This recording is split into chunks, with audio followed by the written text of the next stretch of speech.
Bonjour à tous, bienvenue dans cette vidéo. Nous allons voir la modélisation polygonale dans Maya. Alors, avant toute chose, je m'assure d'être bien dans le menu 7, ici, Modeling, pour être sûr d'avoir les menus correspondant à ce domaine. Et je vais aller ensuite dans le Shells Poly Modeling pour sélectionner ici cette icône qui est l'icône Polygon Plane. Donc, je vais créer un plan dans ma vue et pour ce faire, je vais faire un clic gauche et je vais créer un plan comme ceci. Je vais enlever la grille tout de suite. Et on peut voir que je peux toujours continuer à créer des plans parce que l'icône de ma souris me l'indique. Ça, c'est dû au fait que dans Create Polygon Primitives, je n'ai pas coché cette option qui me permet de sortir du mode interactif une fois que j'ai créé un premier élément. Alors, pour sortir de ce mode, je peux cliquer directement ici sur cette icône pour lui dire « Ok, j'ai créé mon élément et je ne veux plus en recréer d'autres ». Si j'appuie sur G, par contre, vous allez voir que cet élément se remet de nouveau actif parce que c'est une option dans Maya qui me permet de réutiliser le dernier outil que l'on a choisi. Donc ça veut dire que je peux sortir de ce mode-là et à tout moment, si j'ai envie de créer une deuxième grille, eh bien je peux appuyer sur G et créer, si je veux, un deuxième élément. Déjà sélectionné, on va le supprimer. D'accord? Donc retenez bien qu'en appuyant sur G, on revient sélectionner ici le dernier outil qui a été utilisé. Donc, on va sélectionner ici notre grille. Je vais appuyer sur Alt, clic doigt pour dézoomer un tout petit peu. Je vais faire un clic gauche pour pouvoir tourner autour de mon objet.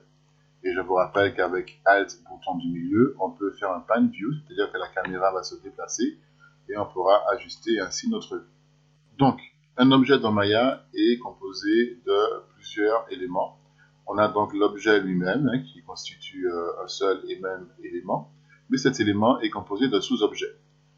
Si je fais un clic droit ici, on peut voir que cet élément est composé de vertex, d'edge et de face. Si je vais sur vertex, on peut voir que l'affichage de mon élément change pour me permettre de sélectionner ici les vertex de mon objet.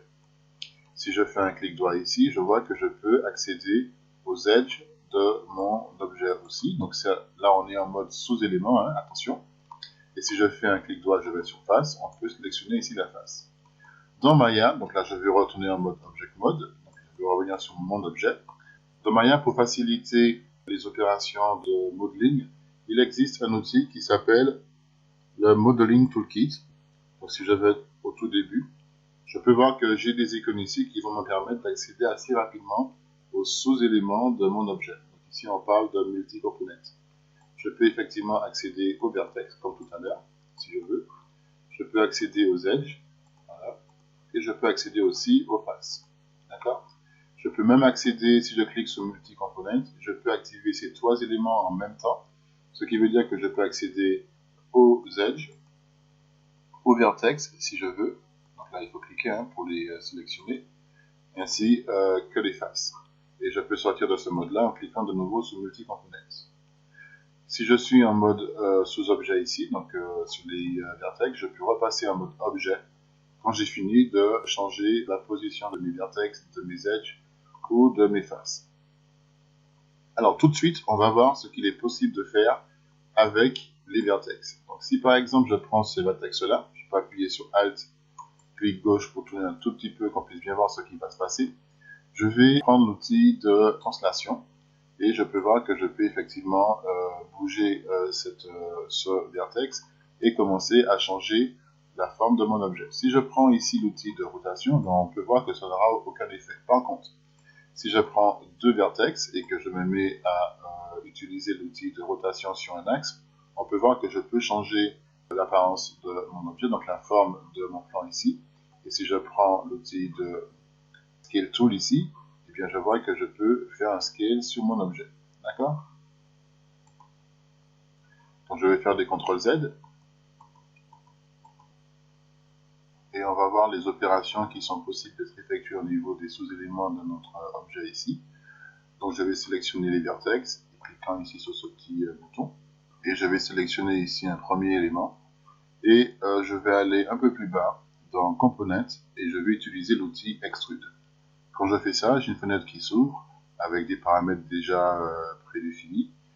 Et je vois que la forme de mon objet a totalement changé puisque ici j'ai un nouveau segment qui apparaît avec deux nouveaux vertex et notre vertex d'origine.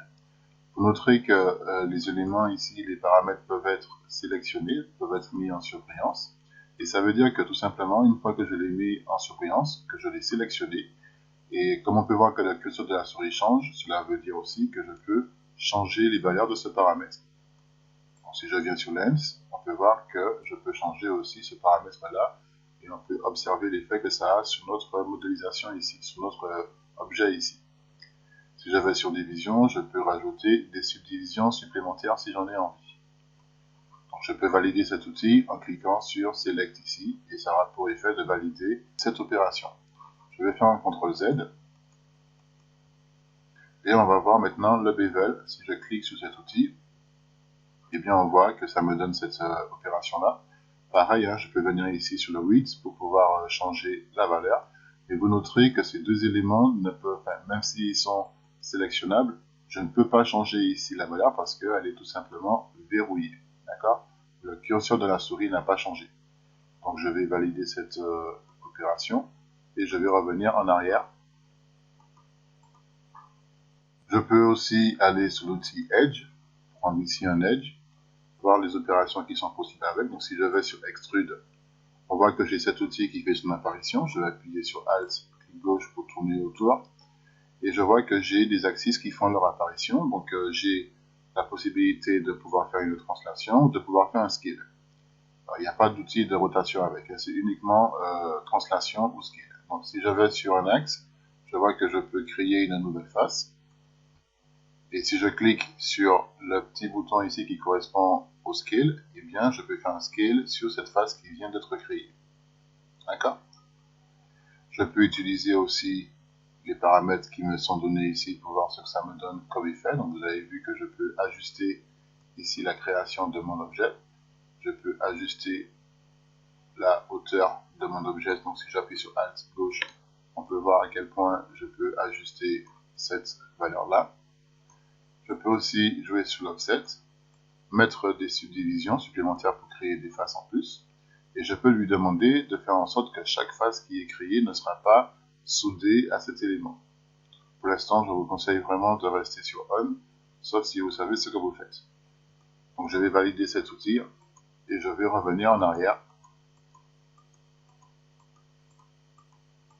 comme ceci.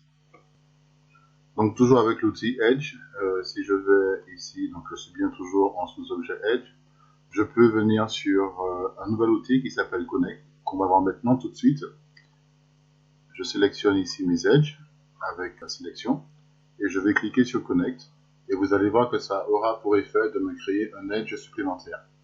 Cet outil est toujours actif, hein, donc je peux appuyer sur le bouton du milieu pour ajouter des edges supplémentaires ou pas, des segments supplémentaires ou pas, en appuyant sur le bouton du milieu et en glissant avec la souris, comme ceci. Une fois que je suis satisfait de cette opération, je peux la valider en cliquant ici sur cette flèche de sélection. Je peux aussi venir à ce niveau-là, comme ceci. Donc on voit bien que pour l'instant, je n'ai pas d'edge de vertex supplémentaire.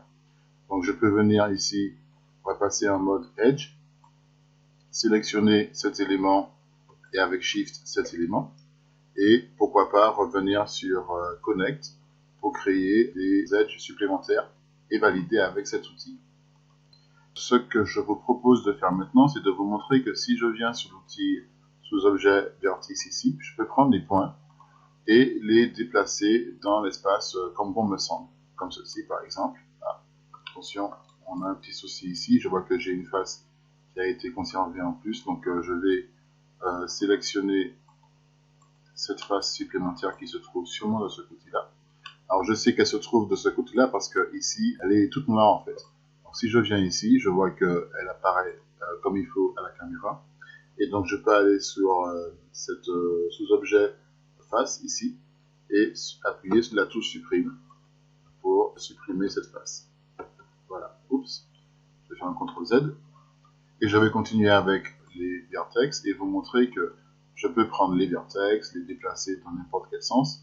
Et si je fais ça, c'est pour vous montrer que dans un cas comme celui-là, quand on a envie de remettre les vertex, de les aligner convenablement, et bien la méthode elle est assez simple. Vous allez voir, ça ne demande pas non plus énormément de connaissances. Donc là on On est d'accord que maintenant notre forme est un petit peu bizarre, hein. On aurait aimé tout aplatir et que tout soit bien organisé comme il faut. Donc si vous avez ce cas de figure, voici comment il faut procéder. L'idée c'est qu'il faut sélectionner ici tous vos éléments, hein. Je vais faire un clic droit, Alt clic droit, et je vais tout sélectionner. Et je vais prendre l'outil Scale Tool ici, et je vais aller sur un axe pour tout aplatir. Donc là on voit que mon objet est vraiment aplati. Donc, tous les points sont parfaitement alignés, et je peux maintenant prendre cette sélection de vertex et aller sur un axe pour les remettre comme il faut au bon endroit. Donc ça me permet de pouvoir aligner tous mes points assez rapidement comme il faut. Donc il va faire une moyenne de tous les points sélectionnés ici. Et vous voyez que rapidement, j'ai la possibilité de retrouver mon plan du début. Donc si vous avez ce cas de figure, maintenant vous savez comment faire pour revenir à un plan comme on avait au tout début. Donc on a vu les vertex, on a vu les edges. On va aller maintenant sur les faces, hein, sur les polygones. Et je vais vous montrer comment ça fonctionne. Donc il y a un outil qui est vraiment sympa avec l'outil face ici. C'est cet outil, c'est l'outil Quick Draw, qui permet de pouvoir créer des faces supplémentaires dans Maya. Donc vous avez vu, je suis en train de cliquer et ça me crée des vertex supplémentaires. Et vous allez voir que c'est assez facile à prendre en main. Donc, une fois que j'ai créé mes faces supplémentaires, toujours dans la mode Quick Draw ici, je peux appuyer sur Shift et il va détecter automatiquement que je suis en train de créer de nouvelles faces. Donc c'est parce que j'ai appuyé sur Shift qu'il a été capable de me remettre de nouvelles faces comme il faut. D'accord? Donc je répète, je suis sous l'outil Quick Draw. Il me suffit simplement de créer des faces comme ceci et avec Shift de cliquer au milieu des faces. Il va détecter qu'on a affaire ici à des faces et il va nous les créer automatiquement. Donc je peux à tout moment, donc je valide hein, pour sortir de cet outil et je peux à tout moment sélectionner ces faces et appuyer sur la touche supprimer. Il est temps pour nous de passer maintenant à un cas concret. Donc on va faire une nouvelle scène, donc Save, et on va venir sur Polymodeling pour créer ici un plan. Je vais aller sur Attribute Editor, on va aller sur Polyplane 1, on va lui mettre 2 ici en subdivision et 2 en subdivision 8. Je reviens donc après sur Modeling Toolkit et ensuite je vais aller me mettre en mode sous-objet vertex. Je vais sélectionner ici ce vertex. On voit qu'on a un seul vertex qui est actuellement sélectionné. Si je vais, alors là je vais passer en mode modeling. Hein. Donc si je vais maintenant sur Edit Mesh et que je fais un détache, vous allez voir que finalement j'ai 4 vertices selected. Ça veut dire qu'il a divisé mon vertex en 4, il les a séparés en fait.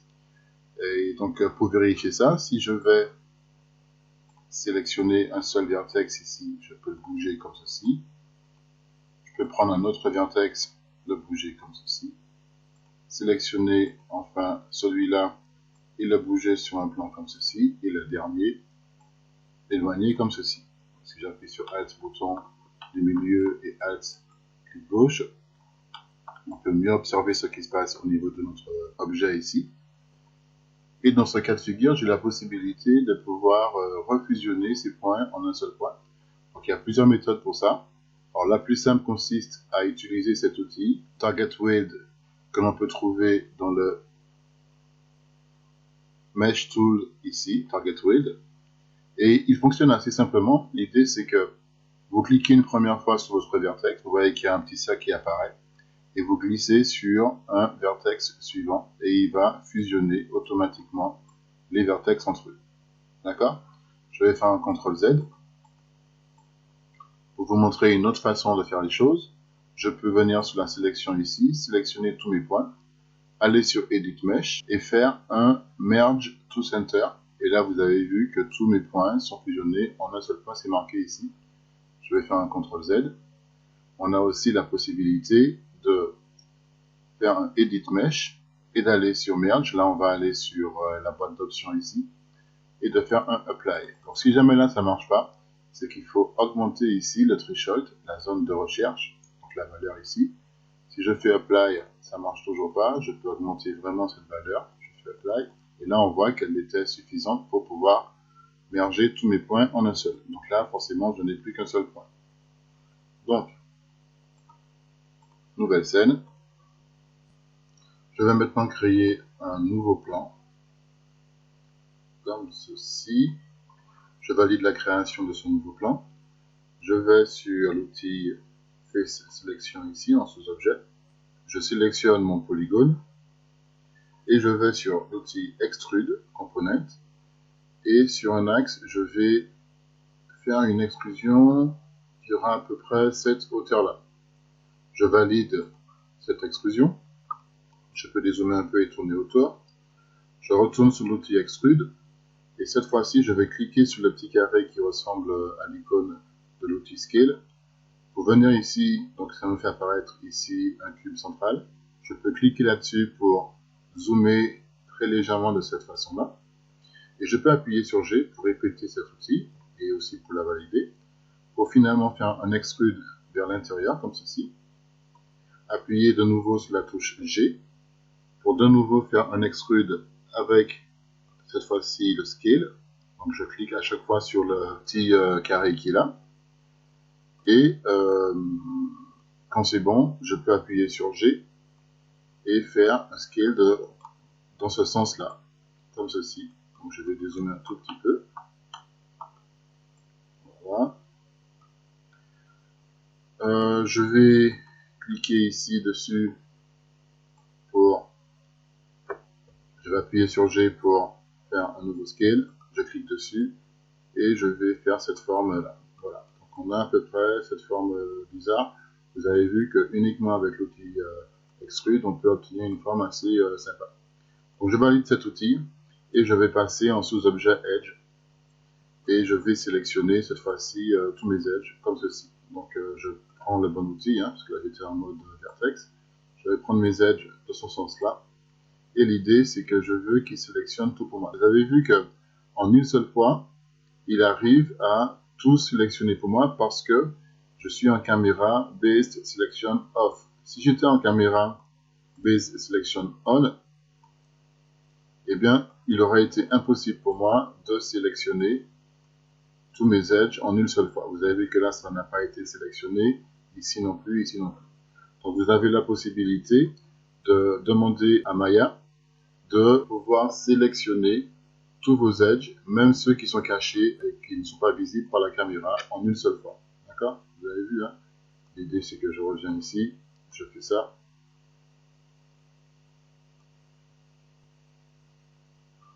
Et ça ne marche pas. Par contre, si je me mets sur Off, et bien là, je peux venir dans un axe qui me convient, prendre tous les edges, et là vous allez voir qu'en une seule fois, il va me prendre tous mes éléments. Je peux appuyer sur 4 si je veux pour bien observer quels sont les edges qui ont été sélectionnés ici. On peut voir que c'est vraiment uniquement que ces edges-là.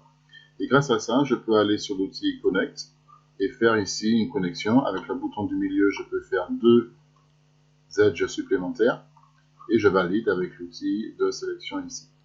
Si j'appuie sur 5 du pavé numérique, je retourne en mode shaded, le mode plein, et j'ai la possibilité de cliquer 2 fois sur un edge pour faire ce qu'on appelle une sélection loop. Donc il a déterminé que cet edge-là était un ensemble d'edges qui correspond à toute cette sélection. Et grâce à ça, je peux prendre l'outil Scale et ramener ces éléments comme ceci sur un seul plan, comme on peut le voir ici. Donc je vais faire la même chose avec cela. Je vais faire un seul plan avec. Voilà. Et je vais passer sur la vue de front. Ici, donc j'appuie sur la barre d'espace et je choisis la vue de front avec le clic gauche. Je peux dézoomer un peu. On va aller plutôt sur la vue une vue de côté, ce sera plus simple pour nous. Donc là, on a vraiment les éléments bien comme il faut. Et grâce à ça, je peux demander à ce que cet élément soit rapproché un tout petit peu comme ceci. Je clique 2 fois ici pour sélectionner cet edge-là. Donc le but, c'est d'essayer pour moi d'avoir un petit peu le même espace des deux côtés. Donc je vais venir comme ça, je le fais à l'œil. Voilà. Et je vais passer maintenant en mode polygone, en mode sélection de face. pour sélectionner en une seule fois toutes ces faces-là. Je vous rappelle que je suis un Camera Based Selection sur Off. Si je retourne en vue de perspective en appuyant sur barre d'espace, clic gauche et je choisis Perspective View, je peux maintenant observer la sélection qui vient d'être créée pour moi. Donc, grâce à ça, je peux maintenant aller sur l'outil Extrude, donc il va m'ouvrir ça, et jouer uniquement que sur le paramètre du thickness pour trouver une valeur qui ressemble à ceci. Et donc on obtient cet objet un peu particulier. Alors, on a un petit souci là, en dessous.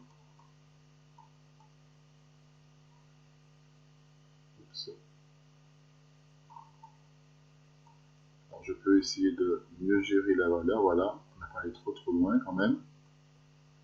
En fait, attention à ça, hein, c'est qu'en fait, j'étais allé trop loin dans mes valeurs, donc du coup les faces étaient cachées sous ces faces-là, donc du coup ça ne me donnait pas un bon résultat, donc j'ai dû revenir ici pour valider. Et je peux maintenant sélectionner, valider la création de mon extrude en cliquant sur la flèche de sélection. Vous avez vu un petit peu l'idée. Si je désélectionne, on obtient ceci. Donc en général, quand on fait de la 3D et quand on a des objets, il faut savoir que les rebords comme ça, là, que les bords ne sont jamais aussi parfaits. Donc on a toujours un petit dénivelé, ce qu'on appelle ça un bevel, et ça permet de vraiment marquer l'impact de la lumière sur le rebord d'un objet, surtout quand l'objet est un peu cubique, comme c'est le cas ici, et c'est exactement ce qu'on va faire maintenant. Je vais vous montrer qu'on a la possibilité d'utiliser ici nos edges. Donc, si je prends tout ça, forcément, comme je suis toujours en B-Selection Off, bien, je peux sélectionner tous mes edges, et je vais m'aider de différentes vues pour pouvoir désélectionner les parties qui ne m'intéressent pas. Donc je vais appuyer sur Alt, je vais aller sur la vue de top, comme ceci.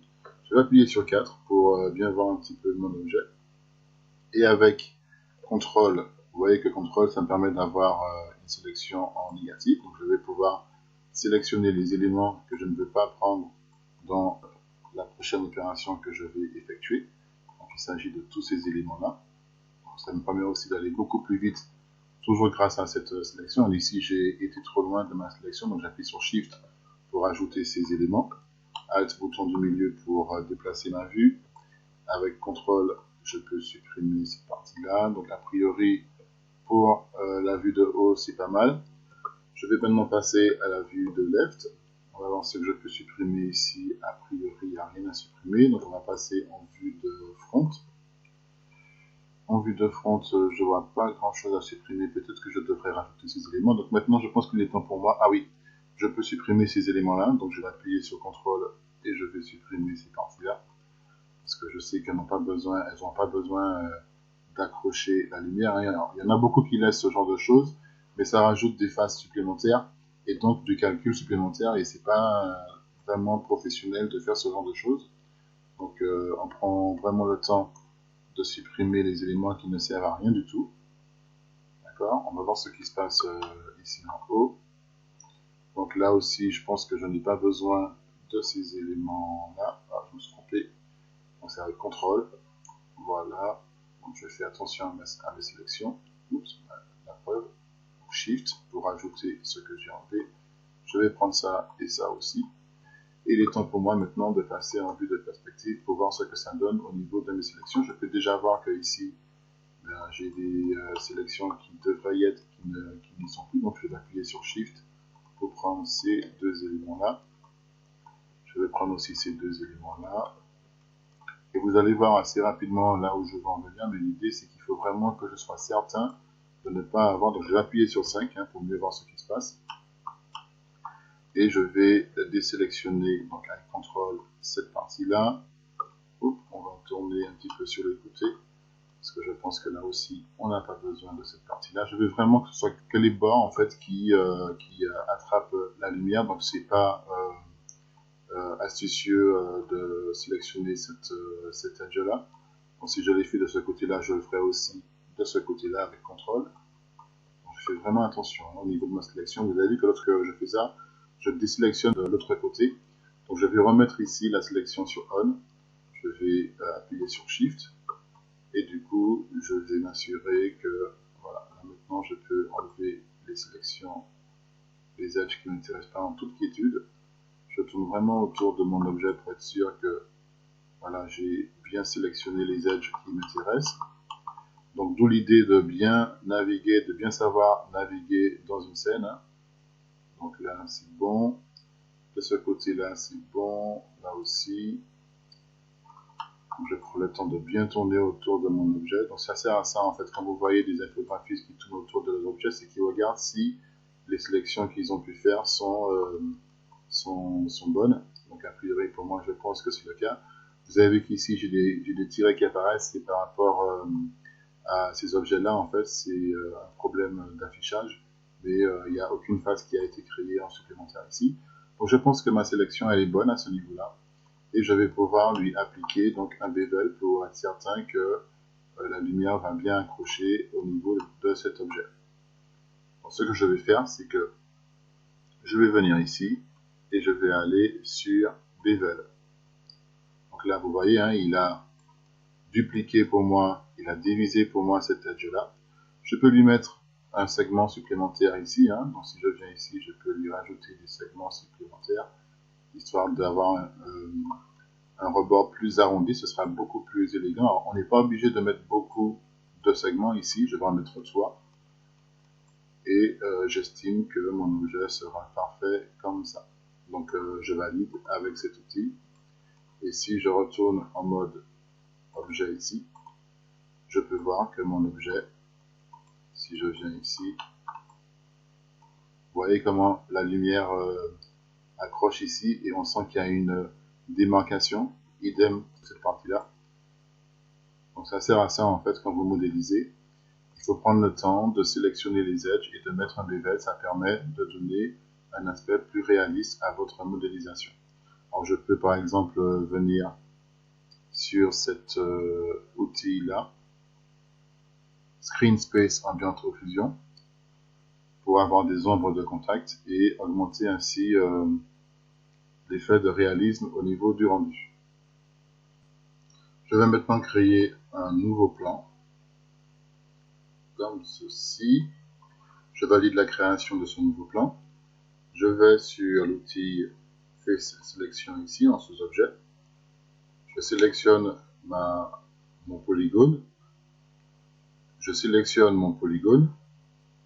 Et je vais sur l'outil Extrude Component. Et sur un axe, je vais faire une extrusion qui aura à peu près cette hauteur-là. Je valide cette extrusion. Je peux dézoomer un peu et tourner autour. Je retourne sur l'outil Extrude. Et cette fois-ci, je vais cliquer sur le petit carré qui ressemble à l'icône de l'outil Scale. Pour venir ici, donc ça me fait apparaître ici un cube central. Je peux cliquer là-dessus pour zoomer très légèrement de cette façon-là. Et je peux appuyer sur G pour répéter cet outil et aussi pour la valider. Pour finalement faire un extrude vers l'intérieur, comme ceci. Appuyer de nouveau sur la touche G pour de nouveau faire un extrude avec cette fois-ci le scale. Donc je clique à chaque fois sur le petit carré qui est là.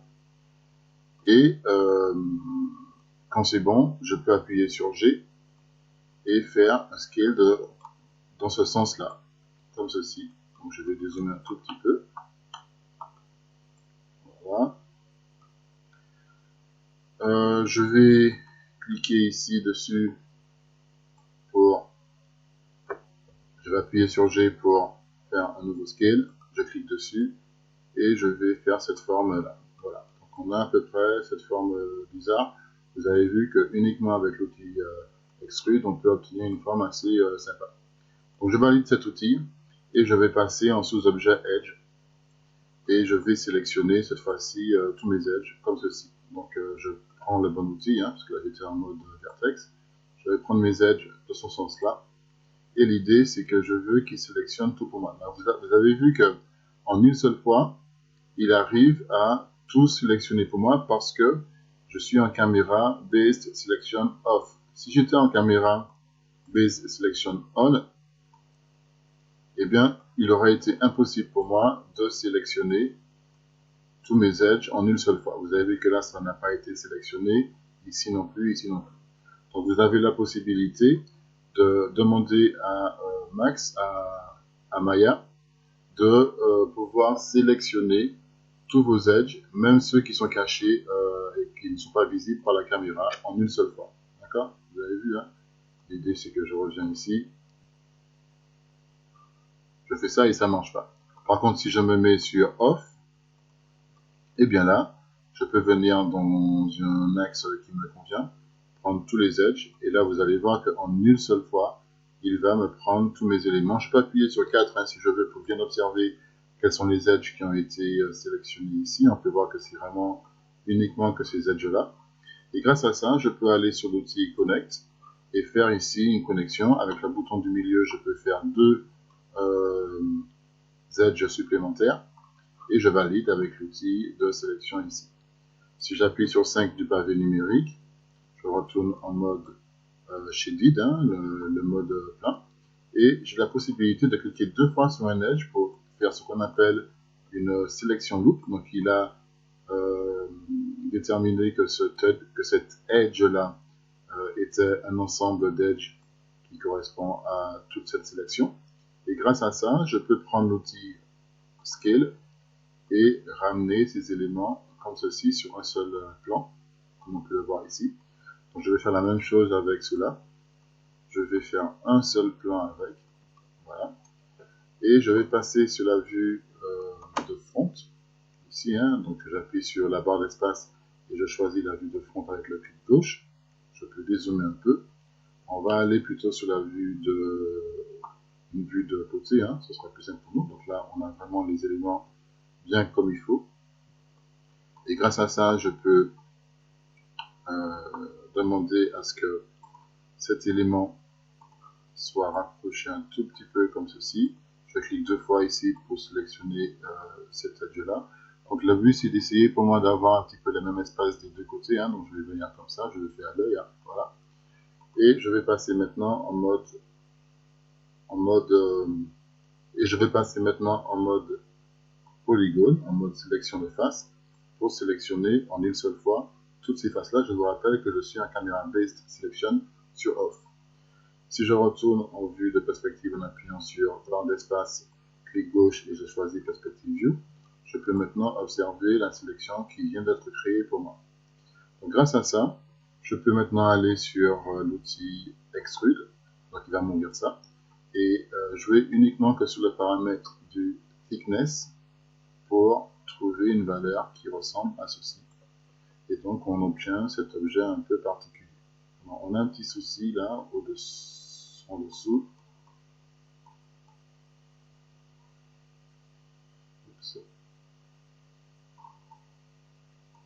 Alors, je peux essayer de mieux gérer la valeur, voilà. On n'a pas allé trop loin quand même. En fait, attention à ça, hein, c'est qu'en fait, j'étais allé trop loin dans mes valeurs, donc du coup, les faces étaient cachées sous ces faces-là, donc du coup, ça ne me donnait pas un bon résultat, donc j'ai dû revenir ici pour valider. Et je peux maintenant sélectionner, valider la création de mon extrude en cliquant sur la flèche de sélection. Vous avez vu un petit peu l'idée. Si je les sélectionne, on obtient ceci. Donc en général, quand on fait de la 3D et quand on a des objets, il faut savoir que les rebords comme ça, là, que les bords ne sont jamais aussi parfaits. Donc on a toujours un petit dénivelé, ce qu'on appelle ça un bevel, et ça permet de vraiment marquer l'impact de la lumière sur le rebord d'un objet, surtout quand l'objet est un peu cubique comme c'est le cas ici, et c'est exactement ce qu'on va faire maintenant. Je vais vous montrer qu'on a la possibilité d'utiliser ici nos edges. Donc, si je prends tout ça, forcément, comme je suis toujours en Base Selection Off, je peux sélectionner tous mes edges et je vais m'aider de différentes vues pour pouvoir désélectionner les parties qui ne m'intéressent pas. Donc je vais appuyer sur Alt, je vais aller sur la vue de top, comme ceci. Je vais appuyer sur 4 pour bien voir un petit peu mon objet. Et avec CTRL, vous voyez que CTRL, ça me permet d'avoir une sélection en négatif. Donc je vais pouvoir sélectionner les éléments que je ne veux pas prendre dans la prochaine opération que je vais effectuer. Donc il s'agit de tous ces éléments-là. Ça me permet aussi d'aller beaucoup plus vite, toujours grâce à cette sélection. Ici, j'ai été trop loin de ma sélection, donc j'appuie sur Shift pour ajouter ces éléments. Alt bouton du milieu pour déplacer ma vue. Avec CTRL, je peux supprimer cette partie-là. Donc a priori, pour la vue de haut, c'est pas mal. Je vais maintenant passer à la vue de left. On va voir ce que je peux supprimer ici. A priori, il n'y a rien à supprimer. Donc on va passer en vue de front. En vue de front, je vois pas grand chose à supprimer. Peut-être que je devrais rajouter ces éléments. Donc maintenant, je pense qu'il est temps pour moi. Ah oui, je peux supprimer ces éléments-là. Donc je vais appuyer sur CTRL et je vais supprimer ces parties-là. Parce que je sais qu'elles n'ont pas besoin, d'accrocher la lumière. Alors, il y en a beaucoup qui laissent ce genre de choses, mais ça rajoute des phases supplémentaires et donc du calcul supplémentaire. Et c'est pas vraiment professionnel de faire ce genre de choses. Donc on prend vraiment le temps de supprimer les éléments qui ne servent à rien du tout. D'accord? On va voir ce qui se passe ici en haut. Donc là aussi, je pense que je n'ai pas besoin de ces éléments-là. Ah, je me suis trompé. Donc c'est avec CTRL. Voilà. Donc je fais attention à mes sélections. Oups, la preuve. Shift pour ajouter ce que j'ai enlevé. Je vais prendre ça et ça aussi.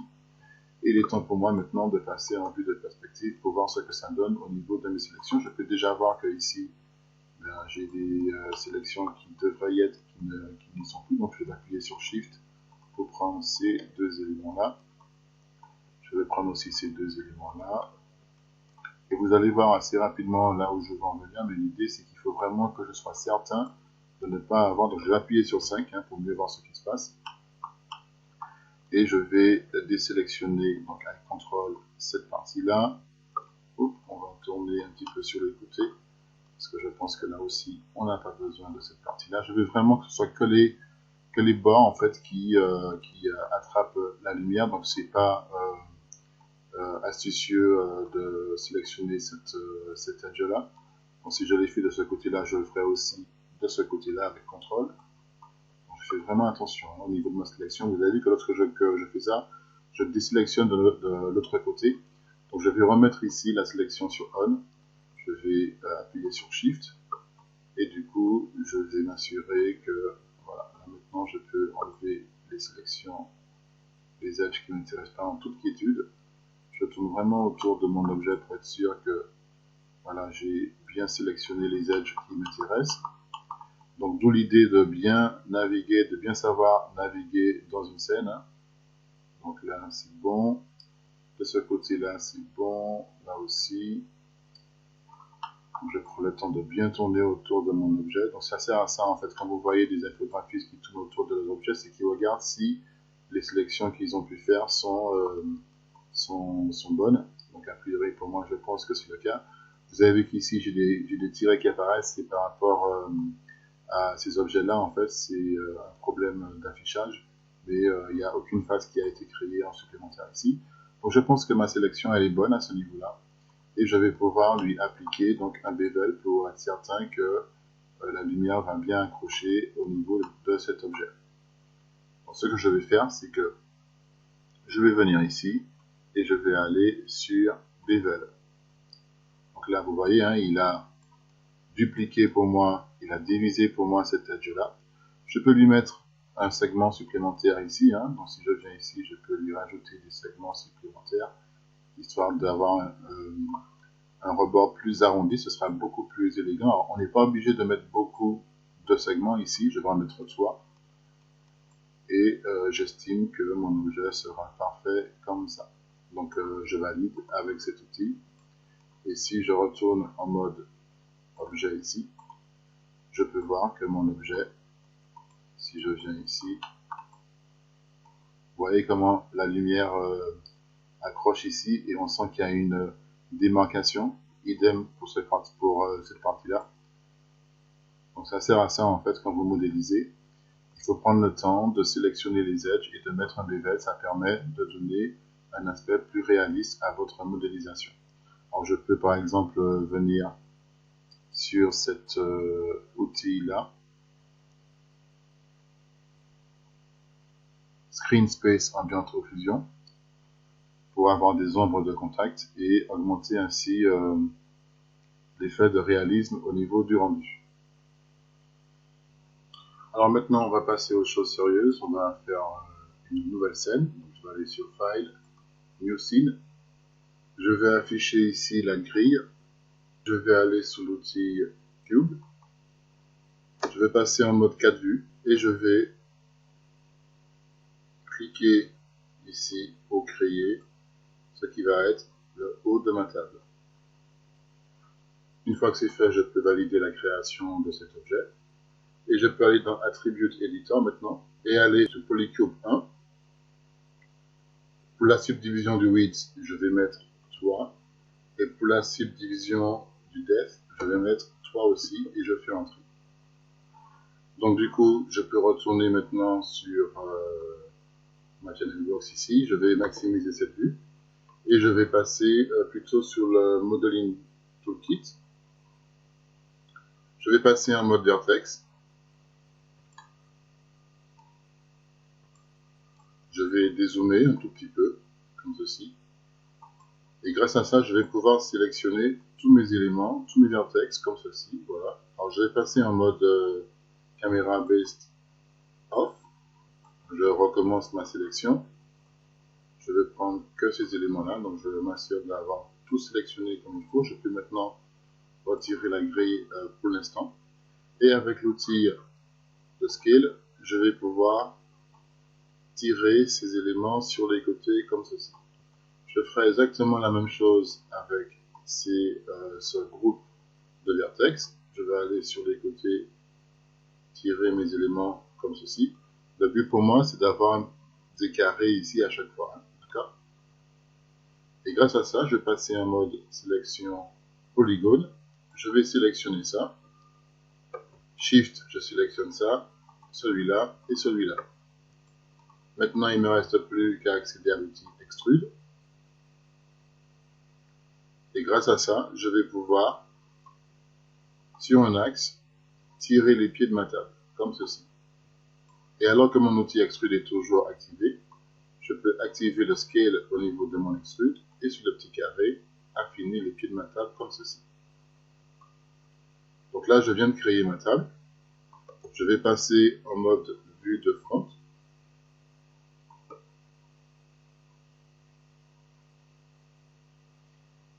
Je reviens ici, je vais passer sur le mode Vertex Sélection. Je sélectionne mes vertex. Je vais sur l'outil de translation ici et je vais augmenter très légèrement. Alors, je ne vais pas le faire maintenant, je le ferai après. Je vais sortir de là et je vais passer en vue de perspective. Je réaffiche ma grille et je retourne en mode clic droit en mode objet. Le but du jeu maintenant pour moi, c'est de poser ma table au niveau du sol, donc au niveau de la grille. Je vais repasser en vue de right. Voilà. Donc je sélectionne ici cet axe-là et avec le bouton du milieu, je peux poser ma table au niveau du sol. Donc je peux zoomer au maximum. Voilà, comme ceci. Bouton du milieu, j'ajuste. Hop, je zoome un tout petit peu. Et j'ajuste bien la position de mes pieds pour que tout soit bien au sol. Comme ceci. Et le but du jeu va consister pour moi à aller sur Modify et faire un Center to Pivot. De cette façon, je sais que mon point de pivot est vraiment situé au centre de mon objet. Et en activant ici cet outil qui me permet de faire un Snap to Grid, eh bien, je peux appuyer sur la touche D pour entrer en mode édition du point de pivot et ajuster le point de pivot pour qu'il soit posé sur le sol. J'appuie sur D de nouveau pour que mon point de pivot soit validé. Si j'appuie sur barre d'espace, clic gauche, je peux aller maintenant sur Perspective View et je sais que mon point de pivot est bien situé au niveau de ma table sur le sol et que ma table est maintenant posée au sol. Grâce à ça, maintenant, je peux faire un Shift et faire un clone de cette table, passer en mode Vertex et je vais à partir de cette table créer un nouvel élément. Donc, je peux prendre ces éléments-là, ce groupe de vertex. Alors, vous avez vu ce que ça fait hein, quand je déplace les vertex, c'est parce que j'ai oublié d'enlever cet outil, donc je vais faire CTRL Z, et je vais donc maintenant déplacer les éléments comme ceci, d'accord? Je tourne avec ma caméra autour de ma scène pour prendre ce groupe de vertex, je rapproche ces éléments comme ceci, et je change de vue pour maintenant sélectionner cette partie de mon objet pour descendre sur cet axe, cet élément, comme ceci. Je regarde ce que ça donne, ça m'a l'air un petit peu grand quand même. Je vais ajuster un petit peu tout ça. Je vais mettre un peu plus petit. Et je peux considérer que là maintenant, j'ai fini avec cet objet. Je peux passer en mode objet maintenant. Et je peux considérer que j'ai un objet qui correspond à un tabouret. Donc pareil, je vais aller sur Modify. Je vais cliquer sur la barre d'espace, clic gauche, et je vais choisir Right View, donc une vue de côté. Et je vais activer cet outil, je vais appuyer sur D, et je vais poser mon point de pivot au sol, comme on a fait pour la table. Je valide en appuyant sur D. Maintenant que c'est fait, je peux revenir sur barre d'espace, Perspective View.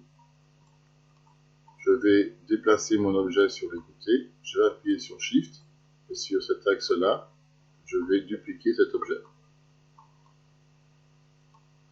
Ensuite, je vais aller sur Face Selection. Je vais sélectionner avec Shift ces faces-là. Je vais chercher l'outil Extrude et je vais faire une extrusion. Alors, encore une fois, j'ai oublié d'enlever ici cet outil. Donc, CTRL Z, faites attention à ça, bien évidemment. Je laisse cet outil et je vais extruder cet élément comme ceci. Je peux maintenant tourner autour de mon objet pour voir s'il est bien comme il faut par rapport à ma table.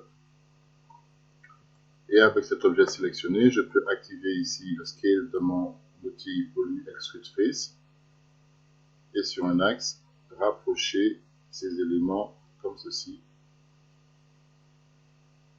Voilà. Et je valide. Alors je vais juste corriger le petit souci que l'on a ici. Je vais passer en mode Edge et je vais sélectionner maintenant cet Edge là et aller sur l'outil Translation pour le remettre au bon endroit, comme ceci. Et je vais faire de même avec celui-là. Je vais le remettre à ce niveau-là. OK? Je peux repasser en mode objet. Et maintenant que c'est fait, je n'ai plus qu'à dupliquer ma chaise, comme ceci. Donc là maintenant, je dispose de deux chaises, une table et un tabouret au niveau de ma scène. Il est temps pour moi maintenant de dupliquer ces objets pour avoir deux chaises de l'autre côté. On va voir ce qui se passe au niveau du outliner ici. Donc on voit qu'on a tous nos éléments qui ont été créés. Je vais tous les sélectionner, je vais aller sur Edit et je vais faire un Delete by Type historique. Comme ça je sais que mes éléments n'ont plus aucun outil, aucun historique qui leur est attribué ici et ça peut se vérifier au niveau du channel box ici. Donc maintenant je vais sélectionner cette chaise-là, Shift, je prends la chaise qui est sur les côtés. Je vais aller dans le menu Mesh et je vais choisir Miroir ici. Donc je peux cliquer sur la boîte d'options pour voir ce que ça m'offre comme possibilité. A priori, je veux que ces objets soient dupliqués en miroir sur l'axe X. Donc c'est ce que ça me donne ici. Par rapport au monde, c'est parfait. Je vais faire Apply pour voir ce que ça me donne. Et c'est très bien, c'est exactement ce que je voulais. Close. Et je vais valider la création de ces deux éléments. Je ne sais pas si vous avez fait attention, mais on a 1, 2, 3, 4, 5, 6 éléments dans notre scène. Et ici, on ne voit que 1, 2, 3, 4 éléments. Ici, j'ai mes chaises qui sont sélectionnées et qui semblent être qu'un seul et unique élément. Donc pour ça, on va devoir maintenant détacher nos chaises qui sont composées de deux éléments. Pour ce faire, je vais revenir sur le Modeling Toolkit ici. Je vais passer en mode Face Sélection. Je vais donc sélectionner cet élément. Et dans le Modeling Toolkit, je vais faire Separate. Et vous allez voir que maintenant mes éléments seront séparés. Comme c'est indiqué ici, je peux maintenant sélectionner ces deux éléments à part. Donc je vais venir maintenant sur le PCube 04. Je vais aller sur Edit et je vais faire Ungroup. Alors je peux maintenant supprimer ça et appuyer sur Supprime. Je vais refaire la même opération pour cet élément-là. Donc je vais revenir ici sur Face Selection. Je vais sélectionner ici cette chaise et je vais faire un Separate. Ici, je vais faire un Edit, Delete by Type History. Je vais venir ici et j'ai plus qu'à faire un Edit, Ungroup. OK? Donc maintenant, j'ai tous mes éléments qui sont séparés comme il faut. J'ai ma chaise ici. J'ai ma table. Et j'ai mon tabouret que je peux déplacer si je veux par rapport donc à un plan. Je peux même tourner pour donner un style à ma scène ici. On va un petit peu mettre tout ça en scène. Hein.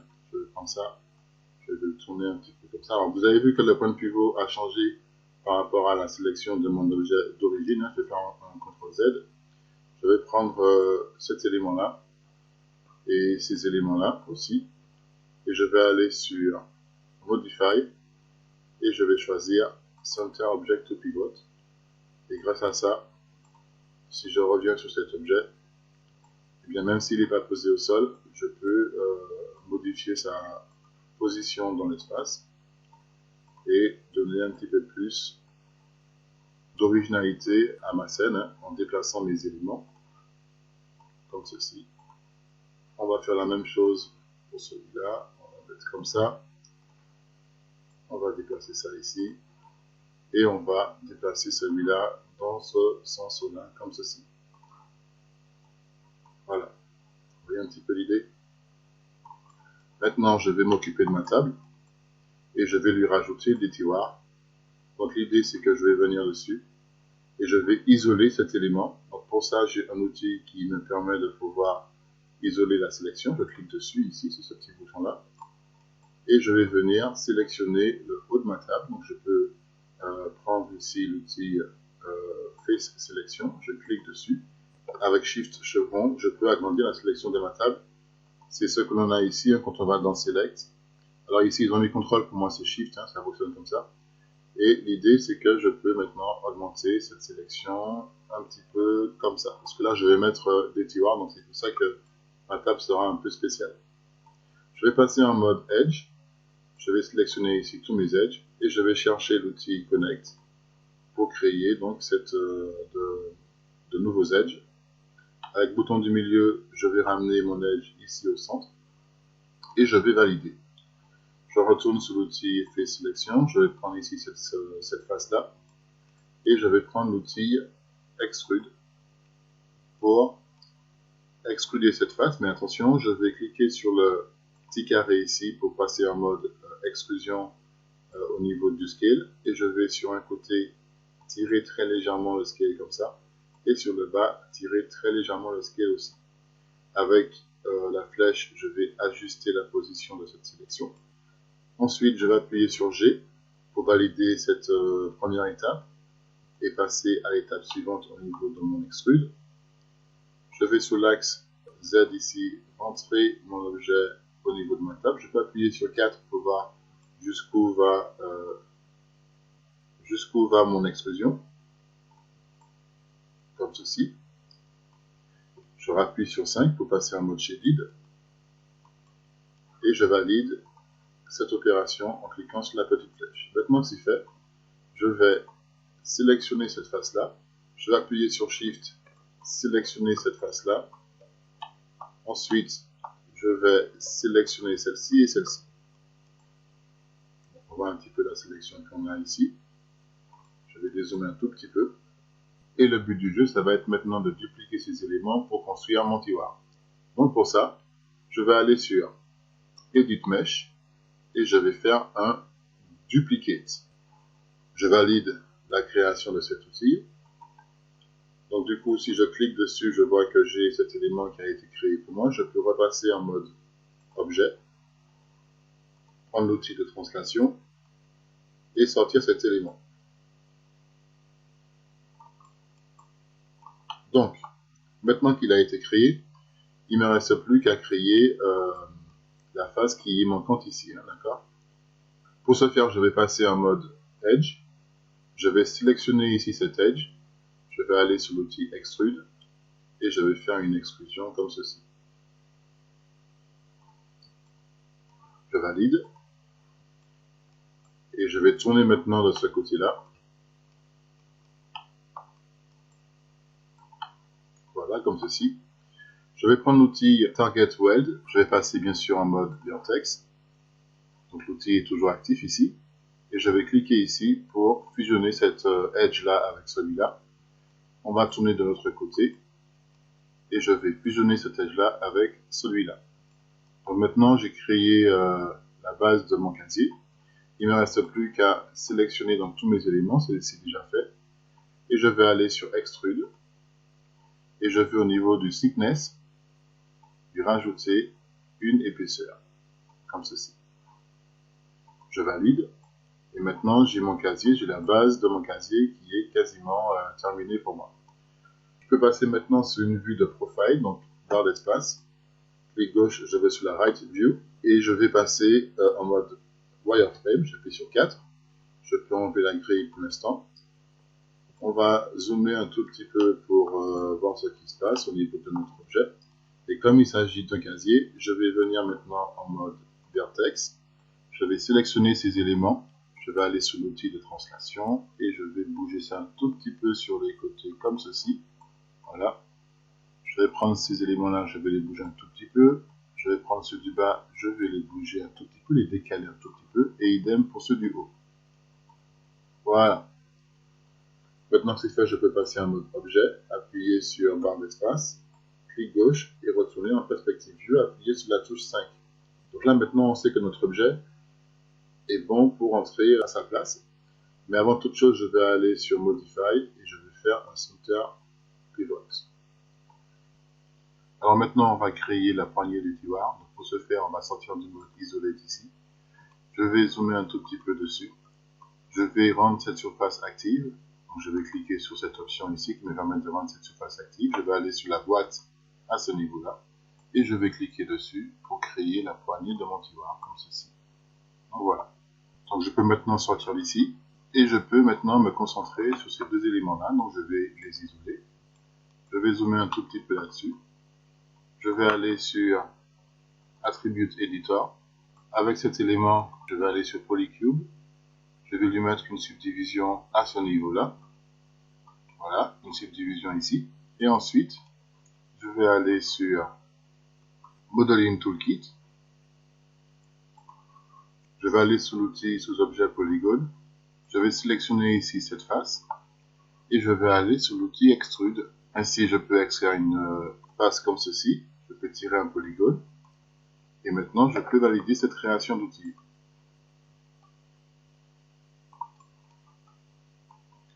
Maintenant, je peux me mettre en mode objet et aligner mon objet. Donc, je vais appuyer sur Shift pour sélectionner mon casier ici. Je vais aller sur Modify et je vais faire Align To. Donc, j'ai ici des gizmos qui font leur apparition. Ce sont des indicateurs visuels qui vont pouvoir m'aider. Si je clique dessus, je vois que je peux aligner ma poignée au milieu de cette surface. Si j'appuie sur Alt et clic gauche, je vois que ça se met à jour pour pouvoir aligner sur la hauteur. Donc, je clique ici. Et c'est fait, ma poignée est maintenant alignée parfaitement à mon casier. Donc je peux sortir de ce mode-là en validant cet outil. Donc, on voit que ça a été créé. Je peux venir ici sur l'outil Scale pour réduire très légèrement cet élément comme ceci. Hein. Voilà. On va ajuster un petit peu parce qu'il est un petit peu gros, je trouve. Voilà. Et ensuite, je vais combiner les deux éléments. Donc je vais sélectionner ces éléments comme ça et je les combine tous les deux. Donc maintenant, je peux sortir du mode Isolate et je peux rentrer cet élément dans mon bureau comme ceci.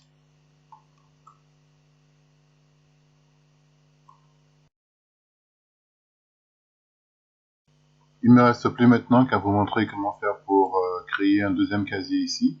Donc pour ce faire, je vais sélectionner uniquement que cette partie-là. Je vais la mettre en Isolate Sélection. Je vais venir ici sélectionner la face qui est au fond en allant en sous-objet polygone. Je prends cette face ici, je vais aller sur Select, gros ici. Je vais faire encore un nouveau gros ici en allant sur Select. De cette façon, j'ai pris cette face-là et je vais choisir Duplicate.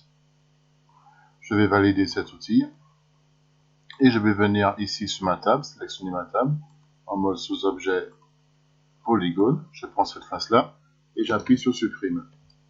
Ensuite, je peux sortir de ce mode-là en allant en mode objet. Je vais sélectionner ici l'élément que j'ai dupliqué. Et je vais lui demander de m'activer ici le Snap to Points. Je vais prendre l'outil Translation ici. Et avec mon élément qui est sélectionné, je peux le déplacer comme ceci, de façon à ce qu'il soit vraiment snappé par rapport au point. Donc, je peux maintenant faire en sorte que les éléments soient parfaitement fusionnés, parce que là, ce n'est pas le cas. Donc, je vais sélectionner cet élément, Shift cet élément, et je vais faire un Combine.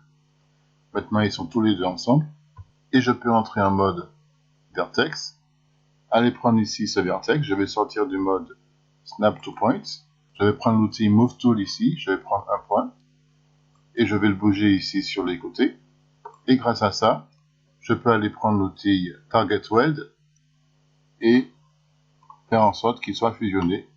Je vais maintenant m'occuper de celui qui est en bas, je vais faire exactement la même opération, je vais prendre ça, je vais aller sur les côtés, je prends l'outil Target Weld, et je le fusionne avec celui-là. On va s'occuper de celui qui est au fond maintenant.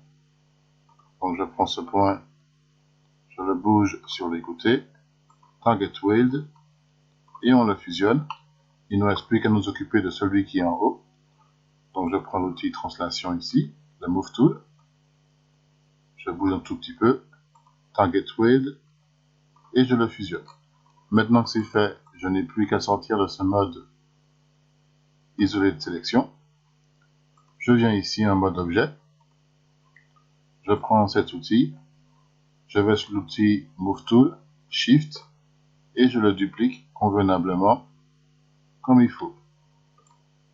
On a donc maintenant, alors je l'ajuste un tout petit peu, on a donc maintenant une table, des chaises, un tabouret et des tiroirs, et ça conclut notre vidéo sur la modélisation polygonale dans Maya.